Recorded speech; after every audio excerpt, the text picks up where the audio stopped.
This regular meeting of the Township Council is being held in accordance with the schedule of meetings of the Township Council established and adopted by Township Council, which schedule designates the time, date, and place of this meeting. Adequate public notice of this meeting has been provided pursuant to the Open Public Meetings Act. We're using electronic amplifying recording device to obtain a clear audible record. And we request those wishing to speak be recognized to state your name and address directly to the microphone. The recording device will still be utilized by the clerk's office and shall be the official record of the Township Council meeting. Madam Clerk, may I have a roll call, please? Mr. Richardson? Present. Mr. Adams? Present. Mrs. Stubbs? She's out ill. Mrs. Winters? She's out on vacation. Mr. Minio? Here. Mrs. Trotter? Down ill. Mr. Brovner? Here. Mr. Bartis? Here. Mr. Lefner? Chief Earl? Here. Mr. Chadwell? Here. And I'm present as well.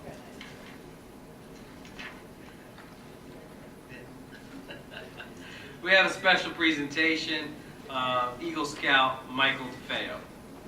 Mayor? And also we have Sharon Mickle, who is the chairperson of the Historical Society for the Township. Nice to see you again, Ms. Mickle.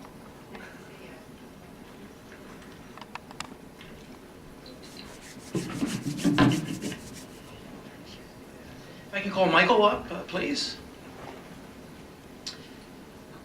Michael, thank you for being here tonight. Before we present you with our appreciation, I'd like Sharon Mickle from our Historic Society to talk about your projects and the project and the significance that it has for the taverns. Sharon. Thank you, and thanks for the show of support for Mike tonight, and thanks for coming.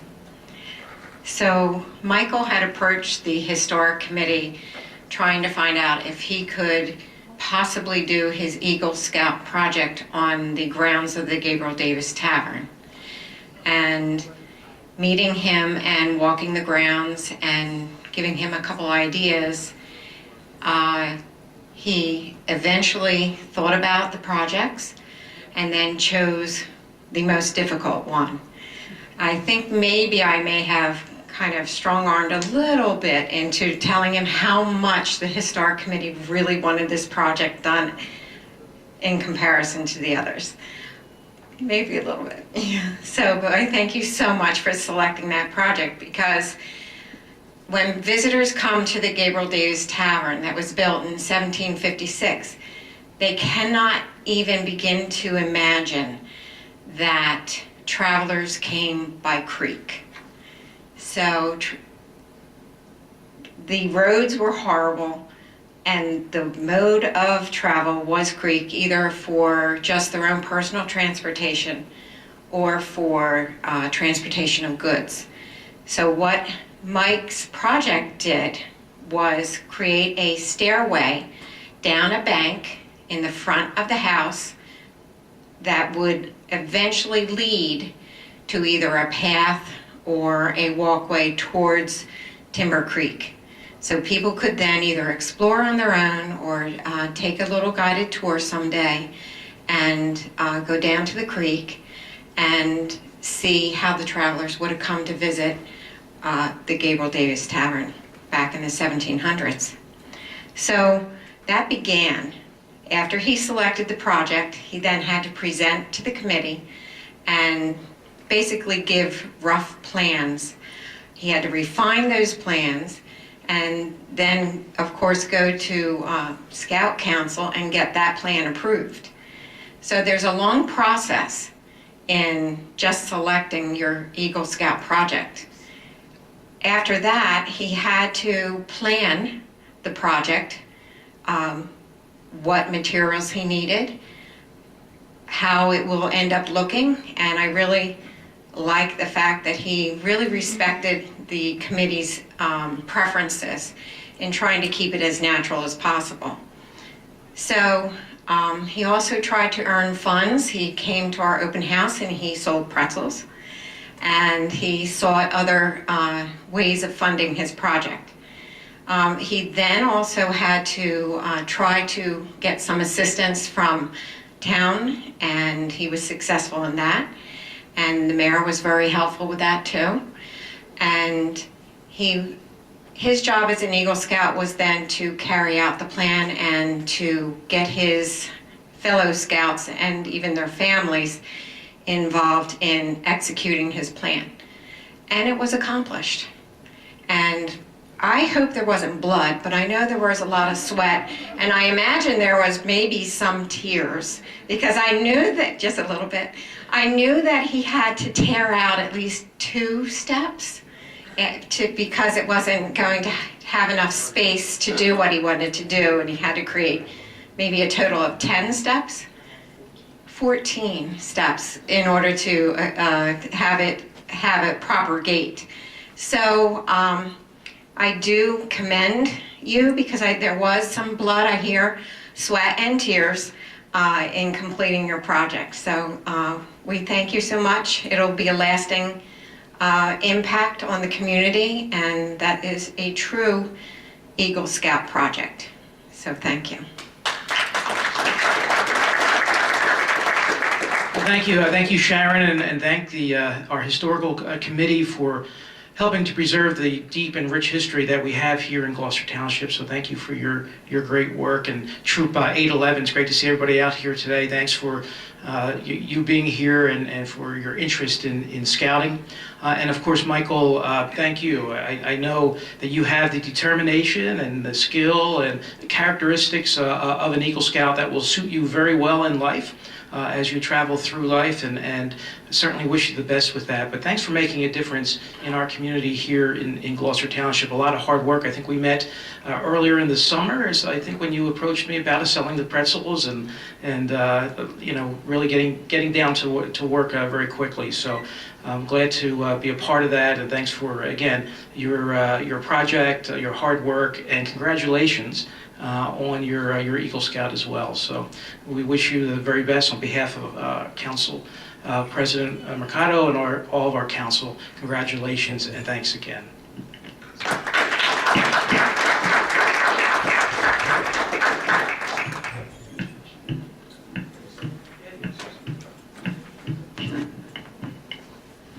I would first like to thank everyone who came out tonight. You all really mean a lot to me. Thank you, Mayor. Thank you, Public Works. You guys really did a lot. If it wasn't for them, we would have had to put a lot more blood and sweat. And maybe a little bit more tears. Thank you, Mrs. Mickle. And most importantly, I would like to thank my family, my mom and my dad, for helping me out through the whole thing, and my brother for always coming out and also putting in a lot of sweat. So thank you, and enjoy the rest of your night.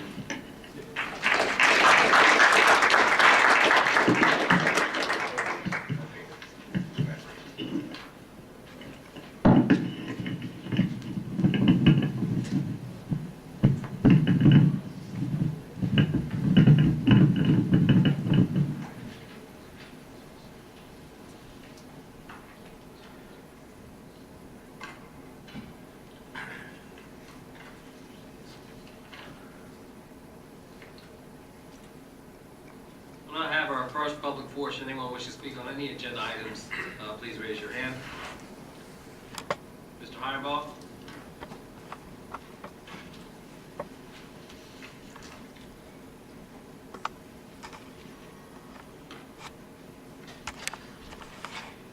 Pete Heinbaugh, Morningstar Court.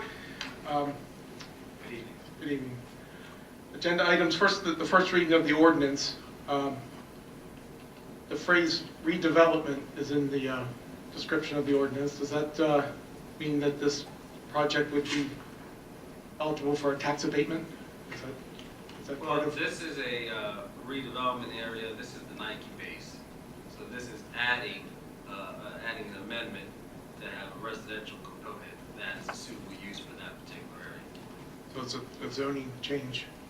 We'll have to go to planning board. Okay. So that area is eligible for tax abatement already then, right? I assume so. Okay. Resolution 325, 120 East Church Street. Is that the bank drive-in? Yes, it is. Yes. And we're using open space funds, or is it New Jersey? The term green acres and open space are both in the description. what funds are being used to purchase this? Green Acres and just Green Acres, open space. Well, one's a state, open space is Gloucester Township and Camden County. Green Acres Okay, State. okay, all right. And who's the seller? Is it the bank that owns it still, or is it another? Do we know who that is?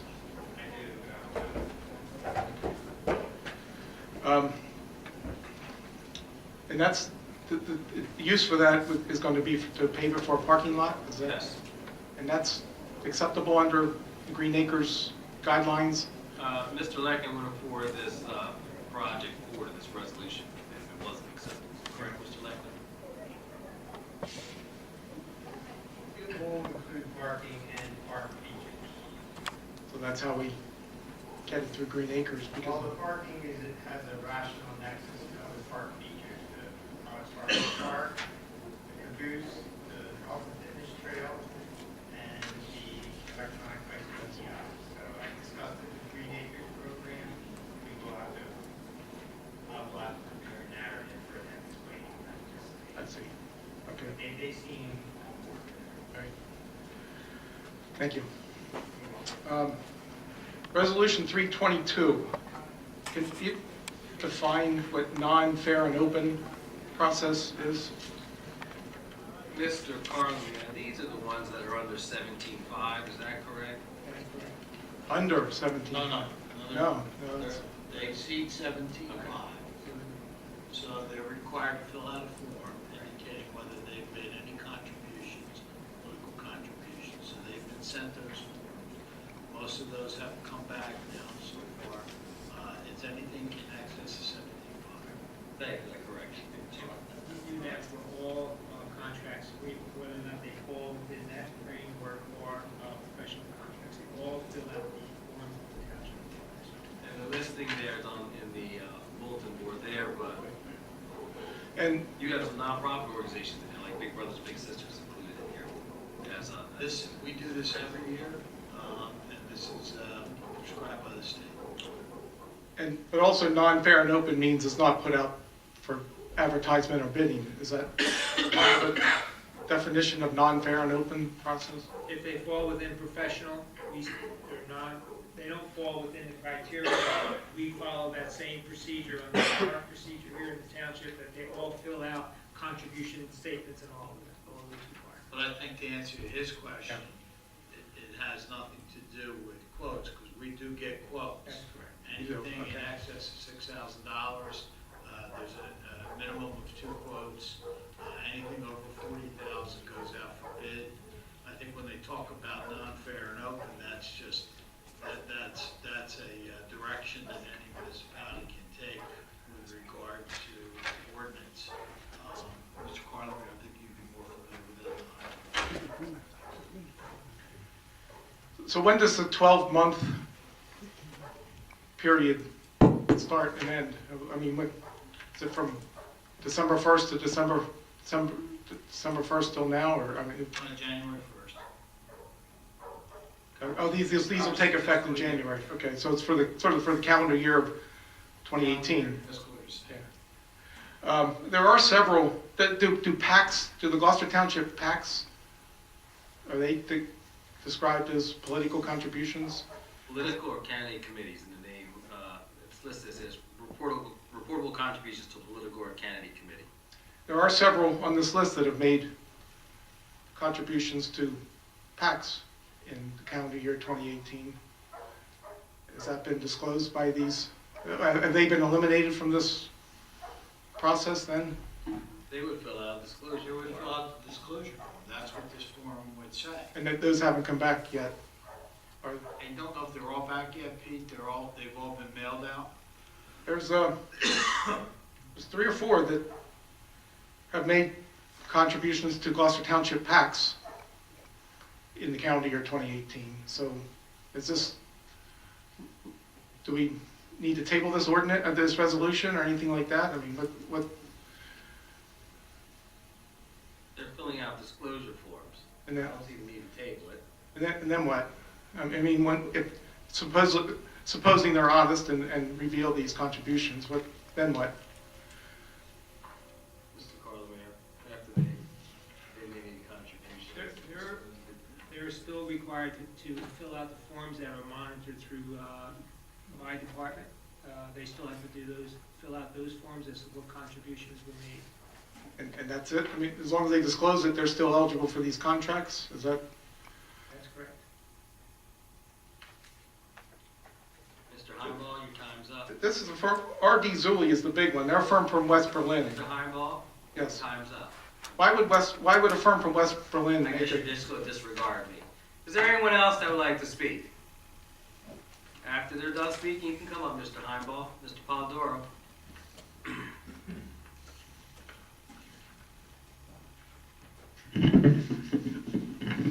Good evening, Council. Ray Polidoro from the historic village of Ariel. Based on what Mr. Colomer just said, and Mr. Cardis had said that they're reporting as long as they report, you're proposing a resolution tonight that basically says that these business entities have not made any reportable contributions or to a political or candidate committee in the name of Gloucester Township in the previous year. If you're wording it as such, and you're still waiting for reports, or they're disclosing, it seems to me you're contradicting the resolution you're about to pass. That's not correct. What it says is, it says that David said, and they're to fill out a business entity disclosure certification. And these are the ones that have to fill out that form. Now, whether those forms are here yet, I can't tell you. Some are, some may not be. I'm reading the last paragraph, whereas, before all the aforementioned names are, and basically it says, which certified below the listed business entities have not made any reportable contributions or political or candidate committee in the name of Gloucester Township.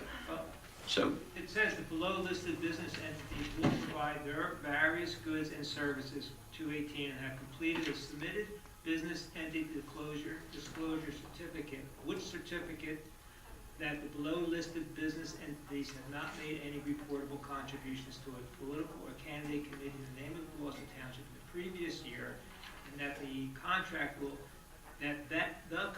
prohibit the below named business entities from making any reportable contributions through the terms of their contract.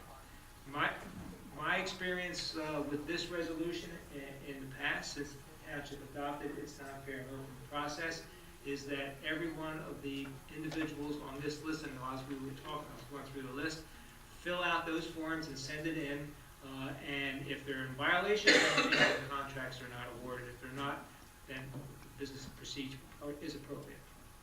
so is the resolution, as I'm reading it and as you're stating, reportable and reported, and you're passing resolution not knowing the answer to that report or the openness of the particular business? I mean, 90% of these names, we can see the point, but as far as reportable, it's almost as if you're contradicting that the resolution as a whole has not made any reportable meaning by way of a reported contribution, and yet you still have some here that A, are making contributions, and B, the reports have not, there's no finality to these reports, and yet you're prepared to vote on this evening.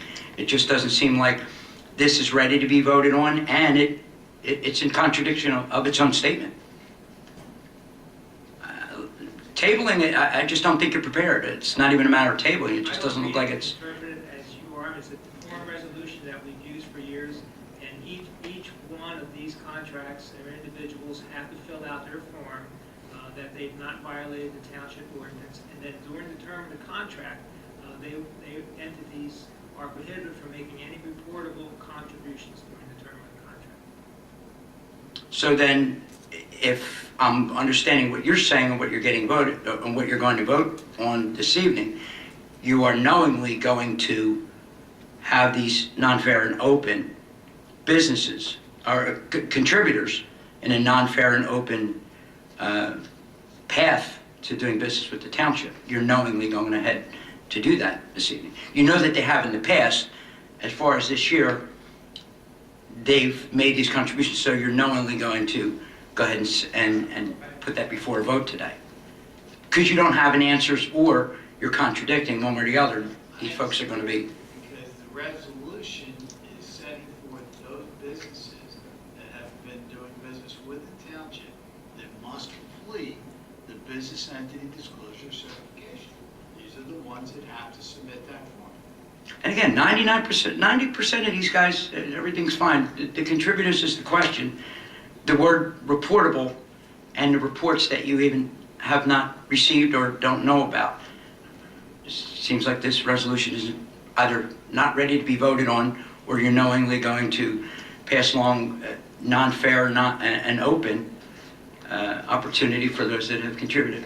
That's all I have to say. Thank you. Thank you. Mr. Sweet?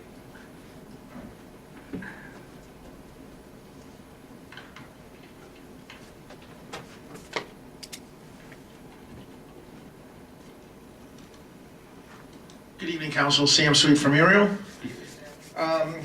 My first one is with the first reading of the ordinance on the Vision redevelopment area, lots 16, 17, and 18. 16 and 17 are owned by Gloucester Township, but I couldn't find 18. Is that just a subdivision of 17, or is that, just the tax records weren't updated, or like who owns that? Well, the entire parcel is Gloucester Township for this area, this amendment. Mr. Lechner?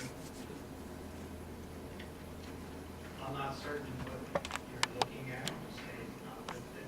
Sometimes a lot will be added with another lot. So if you're looking at the tax program on the township's website, you may want to look at lot 16, 17, and might say that additional lot and 18 with that lot that's not listed separately. I was looking at the state tax records, and it says 16 pops up as owned by Gloucester Township, 17 is owned by Gloucester Township, 18 doesn't exist according to the state. Probably added with lots 16, lot 17 as an additional. Looking at it, sometimes it says addition, at the below print, it says additional 18. Okay, I didn't see it, but, all right, but that's all the Nike base, correct? Yes. Okay. With Resolution 321, the insurance, is it, am I correct in assuming that you guys go with low bid, correct? Or- Those are most qualified. Okay, so, what's that? Lowest responsible. Lowest responsible. Well, when you go to that, Midland, I think it's Midland, one of the bids gives you a range of 111 to 116, where the one that we're going with goes with 113. You would take a look at the deductible. Worst case scenario, that could easily be blown apart at $750,000. Oh, that's the deductible? Okay, that's not a, I thought that was what they were paying out. This is the excess insurance for the self-funded workman's comp policy. So in each case, they must list the deductible per claim, and then the cost for the insurance that will cover us after we reach that deductible. Okay, all right, thank you. And my last question, just so I'm clear with these non-fair and open contracts. You had stated that the contracts begin on January 1, 2019. It's for the period of January to December of 2019. So hypothetically, if a company made a political contribution this November to a PAC or whoever, and would they not be able to get this contract now because they made a political contribution in 18? Or is it going, I'm not saying anybody here, I'm just saying if one of the companies came out and sent it in and said, hey, we made a political contribution of $1,000 in 2018, does that prohibit them from getting the contract in 19, or should that have prohibited them from getting the contract in 18? How about you can contact me, I'll review that with our procedures in the office as to order certifying that they have not made any reportable contributions to a political or candidate committee in the name of Gloucester Township in the previous 1 year, and that the contract will prohibit the below-named entities from making any reportable contributions during the term of the contract if they're awarded the contract. So if I'm understanding what you just said, then that's going from 2019. So these companies could have made a contribution for the 18 year. It's not going to affect the contract in the 19 year. Well, when they file their certificate of reporting what was done in the previous year, we look at it to see if it prohibits them from being awarded going forward with their contract. So if somebody made a contribution, for argument's sake, made a contribution in 18 to a pact, they would be prohibited from being awarded the contract? Well, I can't answer that with a broad brush. I'd have to see what the nature would be. First of all, the political committee, whether it's a township named committee or political committee in Gloucester Township. Well, let's assume it is. You can feel free to contact my office and I'll respond to you once we go through these as to whether or not anyone on this list is going to be prohibited. And I would then certify to the municipality whether they're permitted or not. But, okay, and that's fine, but is it retroactive? It talks about the previous year and then during the year of the contract. Okay, so if somebody was, let's just say someone was awarded a contract on January 1 of 18, and they were prohibited, could that fall through the cracks? I'm not sure. If someone makes a contribution that If they're awarded a contract in January 2018, then that contract, they cannot make contributions to a candidate committee or political committee in the name of Gloucester Township. So if someone was awarded a contract in 18, January 1 of 18, a year ago, and then they made a political contribution to a pact of Gloucester Township or a candidate or a committee of Gloucester Township in 18, they would be in violation. They would not be appropriate under this list. Can I stop for 1 second? We keep jumping ahead to 19. Right. And it is possible, maybe somebody did make a contribution. I don't know that. No, either do I. Maybe they did that within the laws that allow them to do that. But what this is, these are purchase orders primarily that were cut during 2018, that fiscal year, beginning January 1st, ending in December of 2018, and asking them, each one of these vendors who were paid over $17,500, typically by quotes, whether or not they made any contributions. Has nothing to do with what happens in 19. It's what did you do in 18? You did work for the town, because we know this, because the CFO went through this list and she determined that all these companies did business with the township in 2018. Now the question is, when you fill your form out, which you are required to do, you have to put on there, did you make a contribution? And if you did, what was that contribution? Okay, so based on that, if they did make a contribution in 18, and they're filling it out and they put it out there that says, we did this, are they precluded from getting a contract in 19? Or is there a penalty for them for getting the contract in 18? I couldn't answer that. Again, I defer to Mr. Carlemere, but it may be that within the law, they were permitted to make that contribution. But assuming they weren't, if they weren't allowed to make that contribution, and they disclosed it, that they made the contribution and they weren't allowed to, is there a penalty for them? Are they excluded from being awarded a 19 contract? Or do they have to give the money back for 18? Is there any penalty for that? I look at it as 2019. Because- When I review these, if they come in, or the office reviews them, and sends out the certifications for vendors to sign, I'm looking at it as a 2019 contract. But he's looking at it 2018 if you just stated that, Mr. Cardis. Again, what this is business that was already done with the township over the course of the past year, going back to January 1st, 2018. It is listing vendors that were paid in excess of $17,500 and requiring them, by virtue of this resolution before the governing body, to fill out the disclosure form and to send that back to the CFO. Okay, so just so I'm clear, I'm just going to take the first name, A-Cut Above Tree Services. They did business with the township in 18, were paid over 17.5. That's correct. That's correct. So then you sent them a form saying, did you make any political contributions in 18? That's correct. Okay, so I'll come back to you, Mr. Carlemere. That form comes back, they said they made a political contribution, and I'm not saying that they did, I'm just making an assumption here, okay? They come back and they made a contribution to whatever candidate that is prohibited. Is there a penalty for them? Because technically they should not have been able to been awarded that contract. So is there a penalty, a retroactive penalty, or are they excluded now from 19?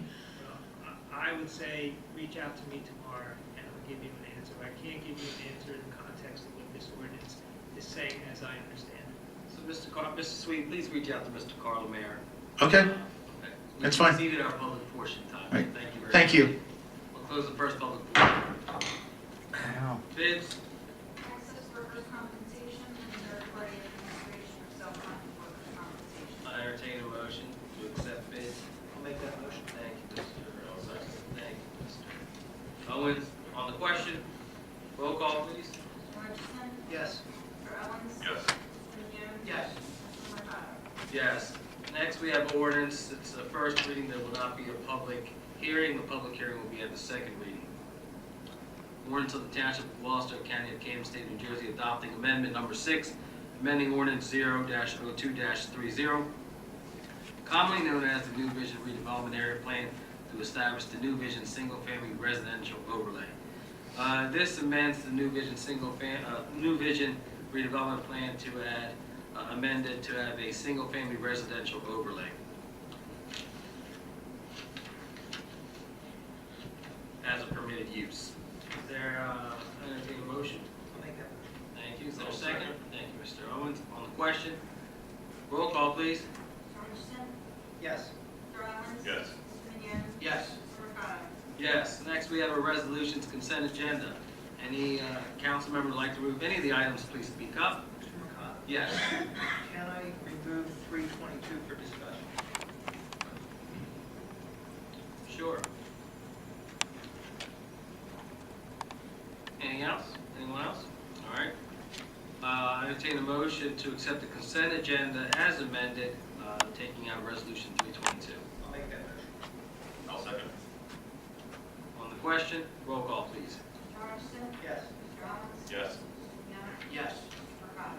Yes, next we have resolution R 1812-322, resolution authorizing the award of a non-fair and open contract. May I ask a question? Go ahead. If this resolution is not approved tonight, does it affect our ability to do business with these vendors next year? Is there a chance that we can look at this at the next hearing this month? If you're asking me, you by state requirement, because, and it's spelled out, because they were paid in excess of 75. This is something generated by the CFO that is basically required by the auditor, that these vendors need to receive this form, that disclosure form. And so they must submit that. We've begun that process of sending it out. So that I can, well, if I can, I'd like to just make sure that I ask the question properly. Can this be voted on at the second meeting of the month, or does it have to be voted on tonight? I don't think that it makes a difference, because by state statute, we're required to send these notices out and get these forms back from these vendors. But we're going to send them out no matter what. We're already sending them out. I don't have a problem, I know this is what we do normally every year. However, I am going to admit, when I read the wherefore clause, I can understand why people would ask questions. It's cumbersome language. That's the only reason why I asked if we could vote on it at the We can't hear Mr. Hutchinson. I'm We sorry. can't hear you.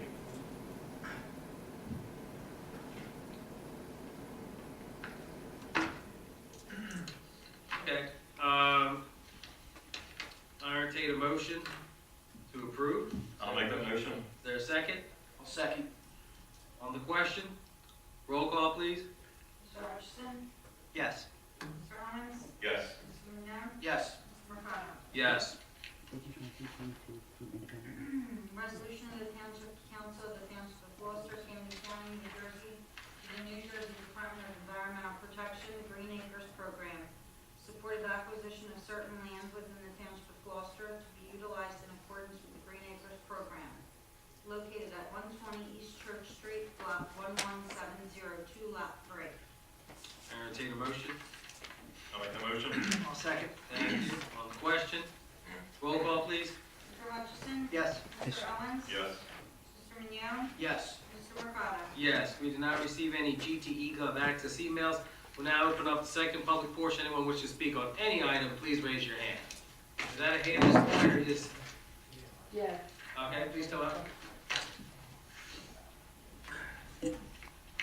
Sorry I didn't speak loud enough. Denise Coyne, Gloucester Township. I'm just curious, what is the purpose of the form that you send out? Which form? The form that we were discussing that goes out to the people that do business, that you're paid over $17,500. What is the purpose of sending the form out to them? If they disclose that they contributed money, what do you do with that information? It is my understanding it is a state form. It's sent out by all 567 municipalities. It's probably sent out also through the county and any other governmental entity throughout the state. It is a standard form. Everybody's sending it out, and that form, I believe, is sent to the state for review. Okay, but do you know what the purpose is? I mean, why do you need that information? What do you do with that information? What is the purpose of getting that information? I don't know what's done with it, but the question that's being asked is, did you make political contributions? And if you did, what were the nature of those contributions and how much did you contribute? But you don't know what the benefit of having that information is. What I would imagine is the criteria would be whether or not it was within the law and if it exceeded the law. And what law would that be? The law would determine how much money can be contributed and what fashion it can be contributed. I'm not an attorney, so I would defer to Mr. Carlemere. I think it's referenced in the first paragraph. I'm sorry. I believe the law you're referencing is referenced in the first paragraph. It's NJSA 19:44A-20.4. So, So all this information goes to the CFO, but you don't know what's done with it. well, I think that it's a transparency statute. I think it's a good statute. It's required to, so that everybody knows who's contributing money. So I think it's good. The form is going to be sent out pursuant to this law. The question, and I think a valid question tonight is, what do you do with the information when it comes back? Exactly. And so my vote tonight is to approve this, but I think what we need to do is make sure we're compliant with what we need to comply with when we get the information back. And I'm going to look at that. Maybe if I could just put a little clarity, just from my point of view, when I read through the agenda for tonight. These are vendors that were awarded contracts without a bid process because it was under 17.5. No, it was in excess of 7.5. But under the statutory amount that requires bids. So when they do that, and then for some reason, if those contracts ran over, depending on the type of vendor, the type of work, they're then required to provide this, that they complied with the fair and open process as far as the amount of contributions. When I read this, and I understand what Mr. Hutchison was saying, it seems to talk about contracts that are intended to be awarded for the next year.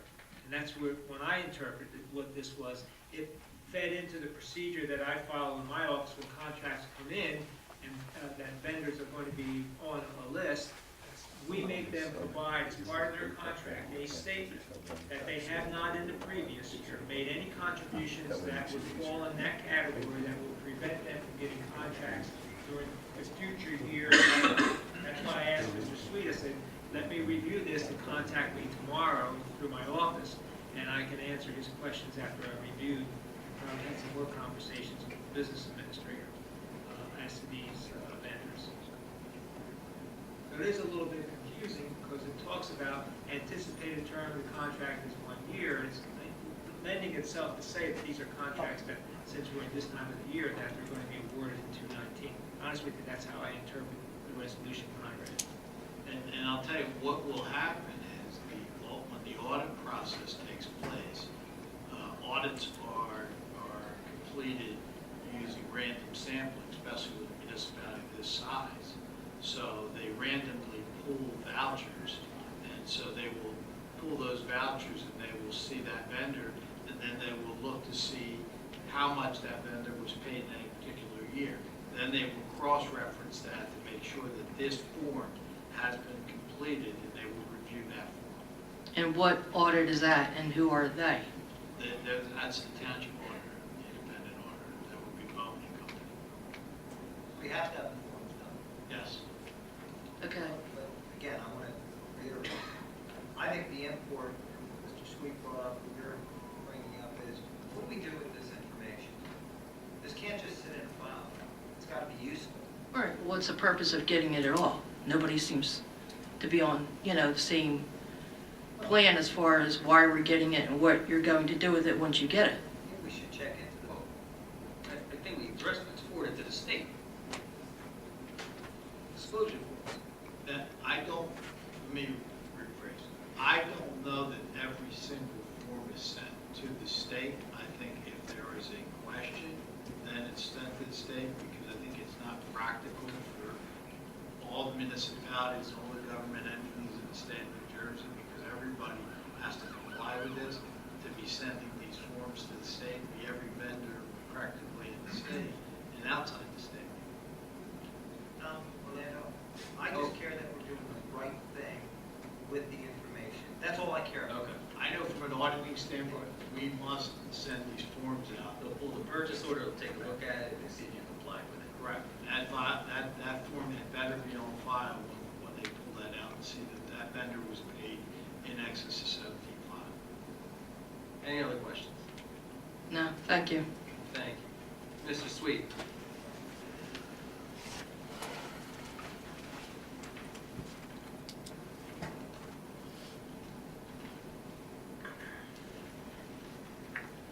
Sam Sweet from Ariel. Just so I'm clear, 322 passed? Yes. Yes. And I think it should pass tonight. The question is validly brought up. What happens with the information? How does it affect those people on the list when it's filled out? Mr. Carter, can I get a copy of that form, a blank form, that's sent to these vendors? Absolutely. You have my email, right? I do. Okay, thank you. And Mr. Carlimer, if I'm understanding, fair and open process is competitive if it's over 40 grand, or did you say 20 grand or 40 grand? No, the bid threshold's 40. 40, so like, for instance, I'm just gonna say Remington Vernick, they would have to bid their jobs. Yes. Okay, so they're not gonna be on this list because these are companies that did not go through the bidding process because of the threshold that they were below 40 grand but above 17.5. Correct. Just so I'm understanding this. All right. I think we've put that to bed. A couple of questions though. About 2 months ago, there was a discussion about Jehovah's Witnesses, and Mr. Mercado, you said you were going to go out and check out the premises and whether or not that they were going to get a tax abatement. No, They requested a tax abatement. No. They wanted some relief on they pay a pilot, pay in lieu of taxes to the township. That's been in effect since 1999. And they wanted relief on that. They currently pay about $56,000 a year. We did not go out to visit them. We've discussed that at our workshop. We're going to send them some communication. I haven't sent that to them yet of our decision, but I'll let you know after I send it to them. I think that I should at least notify them before we have it in a public session here. No, I was just following up on where that was, not a problem. But yes, they were looking to abolish the entire $54,000 pilot. Okay. Pilot. Like I said, I was just following up, I hadn't heard anything. And my last question, I guess, is going to be for Mr. Lechner. What's going on with RCA? Recovery Centers of America? All I know is that it's in litigation, so, you know, I know anything, it could be dirty to say, but I don't know anything. Mr. Carlemere? It's still litigation. It's Yeah. not being handled through my office, it's being handled through the carriers, selected attorneys. I know there's been negotiation that's been ongoing with attorneys on both sides to try and come to a resolve. I don't believe that has been accomplished as yet, so it's still in litigation. What's it in litigation for, if you don't mind me? I mean, I'm not details of it, but the last I heard, they went through the planning board, it was basically approved because it originally was, if I'm understanding it, originally was denied by the planning board. Then a judge then said, no, you guys have to review it, and then it was okayed by the planning board again? In total, it was not okay for their project with the ancillary buildings that were going to be the residential component, but it was approved for the hospital component only. Then they appealed, and that's what the issue is. And have they built the hospital component yet, or not? Or they want all or nothing? They want the whole approval, which is the 2 or 3 residential components, if I remember. Yeah, it was something like, I believe, like 300 residential apartments. So the board only approved the hospital portion. And so the residential component is in litigation, Well, as far as we know. I understand the nature of that litigation was handled through the insurance carriers, selected attorneys, that their appeal of their whole approval, which wants all the hospital as well as the residential components. Do we have any timetable on when that, do we have I guess a docket number that we can follow? I'm sure I can get it for you, but I don't. Okay, so when I contact your office on that, I'll contact your office for the other item too? All right, great. Thank you, guys. Thank you. Oh, have a happy holiday season, since we'll be done the holidays. Next meeting. Anyone else? Polidoro? Good evening again, Council. Ray Polidoro from Ariel.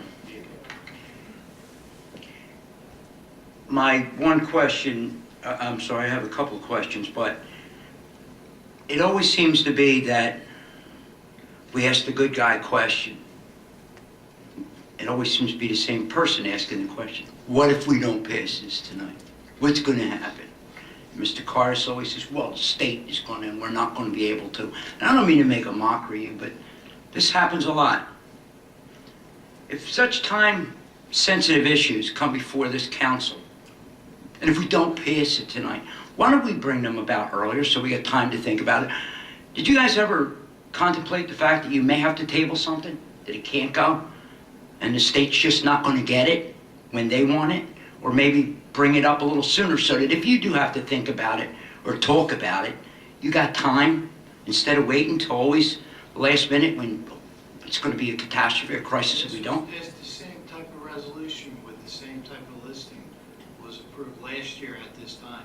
If you look back at the council meeting minutes from last year, same time. But I'm saying, just because things keep going the way that they are doesn't mean it's always going to go that way. I mean, you know, there's people here that we ask questions, sometimes we don't know something about, or we think you're up to something. You know, it's just our inclination to want to ask those questions. Authorizes a form to be filled out. All right. So, and you answered that, thank you. Second point is that, and you guys can watch it on YouTube later tonight, or you can check it on the township site. When Mr. Sweet was up here asking the questions, it was a ping pong match between Mr. Carlemere and Mr. Cardis. You said so long as they report, and I believe I heard Mr. Cardis say, and if they're making those contributions, they may not be doing business with the township. That's what I heard, and that's what I believe both videos picked up. Can I get clarity on that, please? Well, that's why I made a comment that my initial reading of this resolution in preparation for tonight, my impression was the year 218 was a typo, that should have been 219. In reading the resolution, I was reading it in the context of contracts that could be awarded through 219, and we require certain forms to be filled out, but I understand now that that's That's a not. typo. The clerk had contacted, It's not. That's what- verified it's for 2018. So what I understand just from this conversation between the public and the governing body and Mr. Card is that this is a procedural resolution that authorizes forms to be sent out to vendors that have been identified in monies that exceeded the 17.5, and that the state requires them to fill out this form regarding their contributions for the state to monitor the program. That's how I'm interpreting from this conversation. When I came to the meeting, I was interpreting it as a 219 format. Okay. That's why there was confusion, at least that's. Yeah, it has nothing to do with it. And I think contributors is a big part of what the questions are being asked. Just about everyone else is good, and I certainly can understand and support all the other folks you have on here. In response to Mr. Hutchinson's comment, we're trying to be transparent. I think the name of the resolution, once again, contradicts. Non-fair, non-open just doesn't sound transparent. And I don't believe I heard the answer to, what do you do with the information? Let's be honest. All these people we're doing business with, it is what it is, and we re-up, and if they're doing a good job, we do it. Contributors, it's nothing. I mean, people stood up at this microphone years ago and not recently about pay-to-play. You know, pay-to-play is a fancy name. It's what gets bounced around in politics. It's kickbacks. They're called kickbacks. You do business with us, we'll give you a chunk of change. They're kickbacks. It's not just pay-to-play, and it's a good reason to ask the questions. Who's going to get a non-fair, non-open avenue to do business with the township that's giving kickbacks? That's an important question to ask. And maybe they shouldn't be doing business with us, or go through the open competitive bidding process if you're going to make donations to PACs. And for clarity reason also, Mr. Collimer used the language that was titled Gloucester Township. So were we threading the needle of if the PAC happens to have the name Gloucester Township in it, or can it be former mayors? Can it be good? That's why I asked Mr. Sweet to give me a call tomorrow.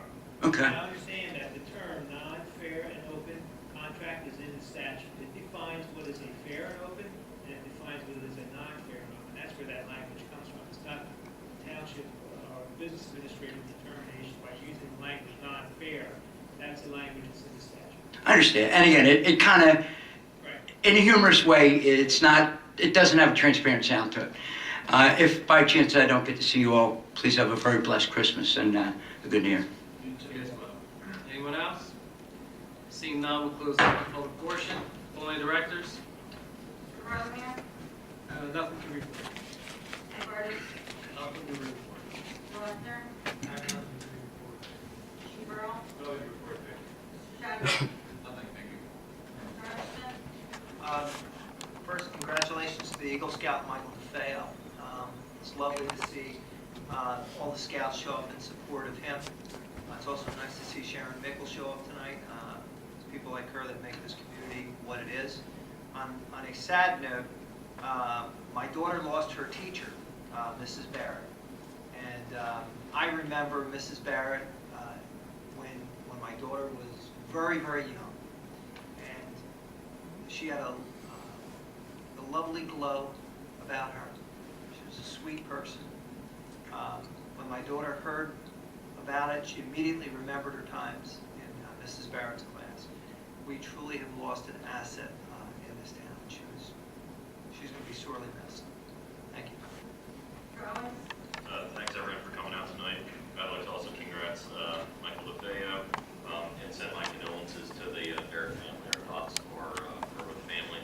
And the chief, it's always nice to the police officers that keep us safe every day.